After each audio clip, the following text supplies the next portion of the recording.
Good morning, Paget family. I am Mr. Livingston, your resident administrator, here to bring you joy with Chapter 6 of School Days According to Humphrey. And see if you can find Humphrey. Chapter 6, Shake, Wiggle, and Spin. Mrs. Brisbane left, and the room grew darker over time. Then suddenly the door opened and the lights came on again. "Hello, Mama. Hello, Amphibian." Aldo's voice boomed out as he rode his cleaning cart into the room. "Hello yourself," I squeaked back. Even though I didn't know what he was talking about, last year he learned Spanish. Was he learning another language? "Humphrey, you and I are mammals, but Og is an amphibian," he explained as he started to sweep the room. "I learned that in biology." I loved to watch Aldo sweep. He was so graceful as he whirled the broom around the tables and under the chairs, straightening them as he went. "See, humans and rodents like you, Humphrey, are mammals. We all have fur and ears that you can see, 4 limbs. We are also warm-blooded," he said. "I knew we had a lot in common," I said. I was unspeakably glad that Aldo and I were both mammals. Most humans are not as furry as hamsters, but Aldo was an extra furry human, especially with his great big mustache. "Og, you're an amphibian," he continued. "You don't have any fur or hair, and you've got webbed feet. Also, we can't see your ears." That was true. I'd been looking for Og's ears for as long as I'd known him, but I still couldn't see them. "You're also cold-blooded, Og." Aldo got out his rag and started dusting the tables, "which means your body temperature goes up and down, while warm-blooded creatures like Humphrey and me have the same temperature no matter what the weather." Boy, Aldo is sure going to make a great teacher someday. I was kind of sorry that Og and I didn't have much in common until Aldo said, "I think amphibians are just as nice as mammals. Don't you, Humphrey?" "Yes, yes, yes," I answered. Og let out a giant boing. A little later, Aldo stopped to eat his dinner and talk to us. He also gave us yummy treats. Well, my treats were yummy, but Og's didn't look too tasty to me. However, he's an amphibian and I'm not. While he ate his sandwich, Aldo told us something very interesting. Richie's still having trouble getting used to his new teacher. Aldo paused to take a gulp of coffee from his thermos. He was kind of upset because Miss Becker moved him away from Kirk. He should probably thank her for that because he sits near Kirk. He usually gets in trouble, Aldo said. I knew Aldo was right. Kirk liked to tell jokes, and Richie liked to laugh at them. None of the strange students told jokes. So far, anyway. She had to separate Gail and Heidi, too, Aldo told us. I could understand that because they were best friends. Gail was a great giggler, and Heidi always giggled when she was around her. None of the strange students giggled like Gail, not even her brother Simon. Anyway, Richie will get used to her, Aldo said, just like you got used to Mrs. Brisbane. It had taken me quite a while to get used to Mrs. Brisbane, and she was just one human being. How long would it take me to get used to a whole room full of strangers? Aldo rose and started pushing his cart toward the door. I think Richie's real problem is that they don't have a classroom pet. In room 18, Aldo turned off the light. "See you tomorrow night." I was a little disappointed when he walked right past Aki's red hamster ball on Mrs. Brisbane's desk and didn't turn it on. When the door was closed and my eyes got used to the darkness, I had an idea. Did he say room 18, Og? I asked my neighbor. Boing, Og replied. That must be the rest of our old friends are. That must be where the rest of our old friends are now. I sure like to see that room. I was already pushing on the lock that doesn't lock. I'll tell you all about it when I get back. Soon, I was out in the hallway.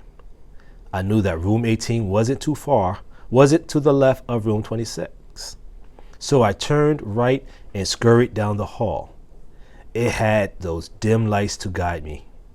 But a school with no children in it is unspeakably quiet. It was hard to see the numbers on the doors from way down low, but I looked straight up. I could read them. Just like the night before, all the even numbers were on one side of the hallway and all the odd numbers were on the other. So I read them: 24, 23, 22, 21, 20. I ran out of hallway before I got to room 18, so I took a sharp left turn and the hallway continued. There was room 19 and across from it, room 18.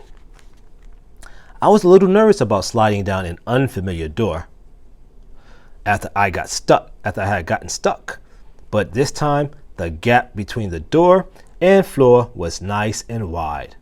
Woo! Room 18 didn't look all that different from room 26. There were tables and chairs, chalkboards, and a teacher's desk. There was a long table by the window, like the one where my cage and Og's tank sits, but instead of mammals and amphibians on the table, there was a neat row of boxes, each labeled with a name. I skittered across the floor to get a better look and saw the names of some of my good old friends from last year. Gil and Heidi, AJ and Richie, Kirk and Tabitha, along with names I'd never seen before. I stared at those boxes for a long time, remembering all the good times I'd had last year. Then, suddenly, lights began to flash. My insides did a flip-flop. Was someone in the building? Was it Aldo?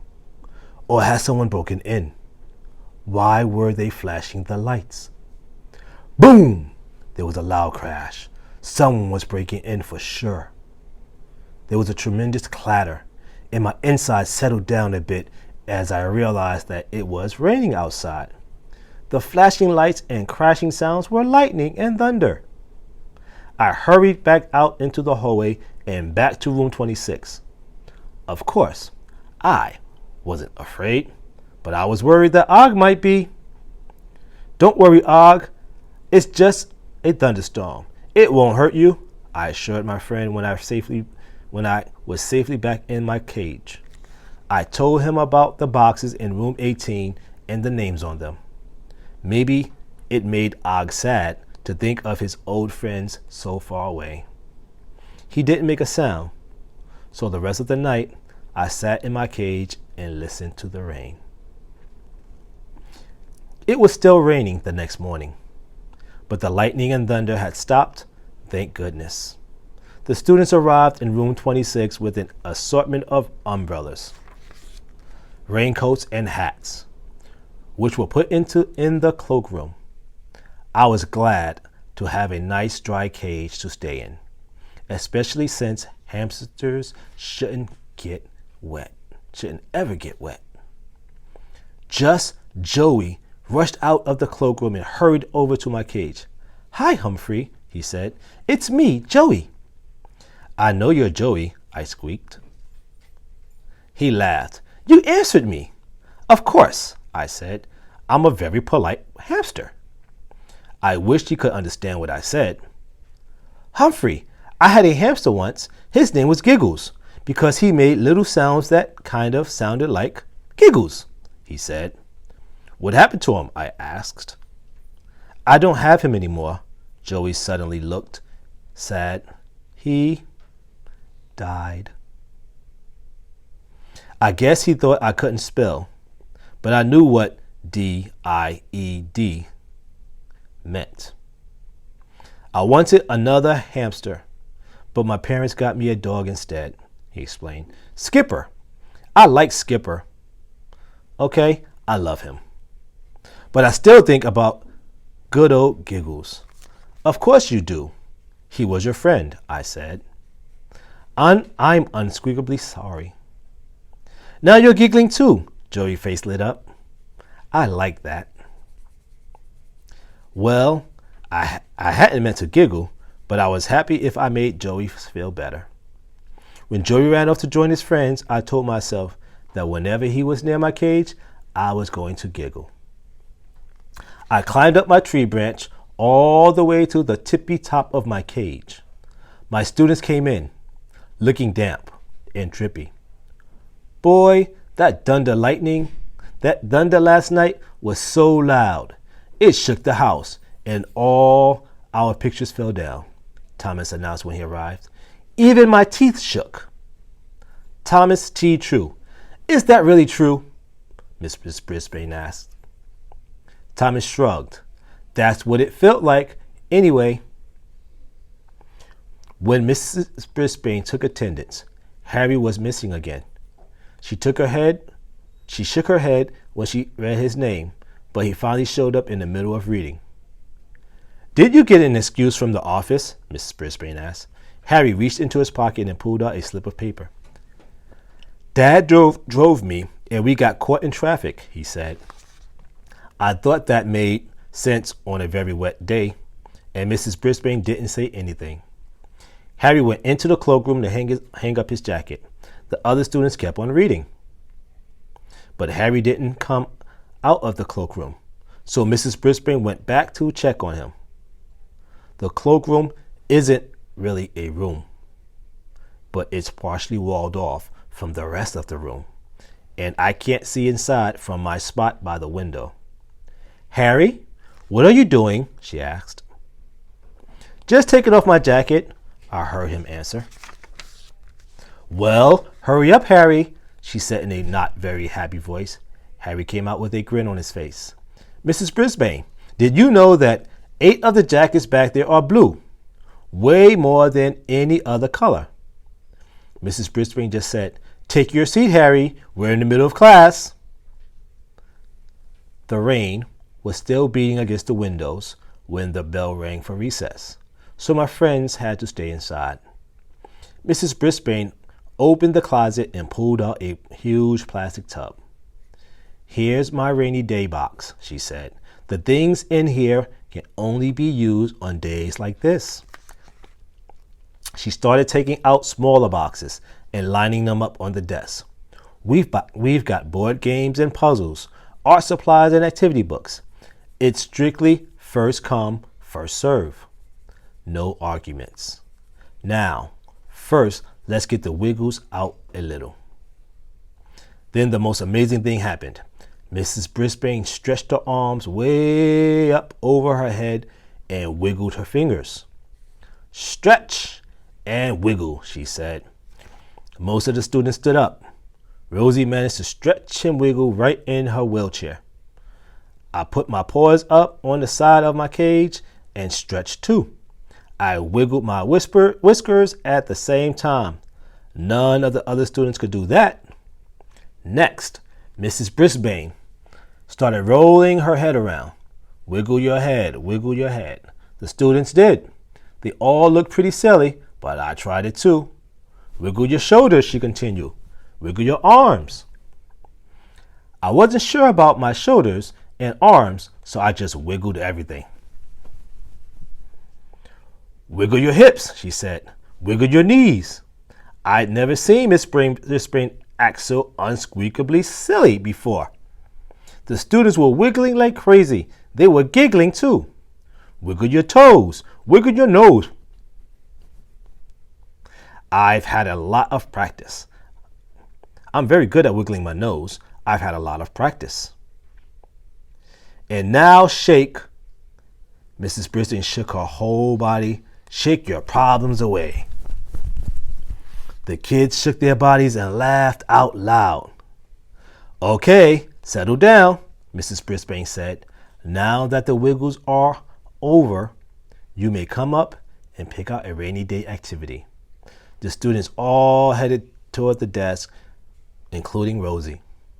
That's okay, Rosie, Holly said, stopping her. I'll pick something out.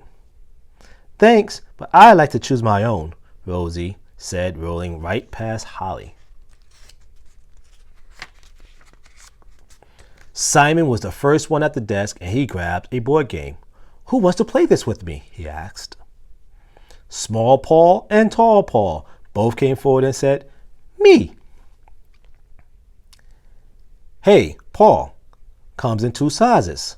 Giant and miniature, Simon joked. The two balls didn't think it was funny. Neither did I. They both backed away. Never mind, Small Paul said, and he headed back to his table and took out a book. Og, did you see that? I squeaked. Og splashed around in his tank. Thomas decided to play the game with Tall Paul and Simon. Rosie joined them, and Holly raced up and said she'd like to play too. Simon checked out the box. Sorry, only 4 can play. First come, first serve. Holly looked disappointed until Kelsey asked her to work on a puzzle with her. Phoebe grabbed art supplies and was busy gluing things to bright pieces of paper, and Joey joined her. By the time Hurry Up Harry got up to the desk, there wasn't much left in the box. Are you feeling all right, Harry? Mrs. Brisbane asked him. I'm fine, he said. You know, she continued, if you could be on time at school for a whole week, maybe you could be the first student to take Humphrey home for the weekend. Would you like that? Harry nodded. Would I? Yes! It's up to you to listen for the bell and return with the other students. I want you back in the room right after recess. She reached down in the box and pulled out a smaller box. Now, why don't you see if Paul F. would like to play this game with you? Okay, said Harry. Soon, all the students were busy with their activities and seemed to be having fun, which was a good thing. But there were problems too. I wondered if Harry could hurry up for a whole week. I could see there was a problem between Holly and Rosie, and between the two Pauls as well. I hopped on my wheel for a spin because that's where I do my best thinking. If there's one thing that gets a classroom hamster thinking, it's a problem happening right in his own classroom. Humphrey's Rules of School.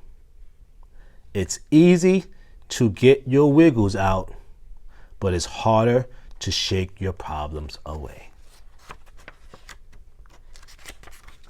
I hope you enjoyed the reading of Chapter 6. Thank you. Till next time, when you see Humphrey, have a good day.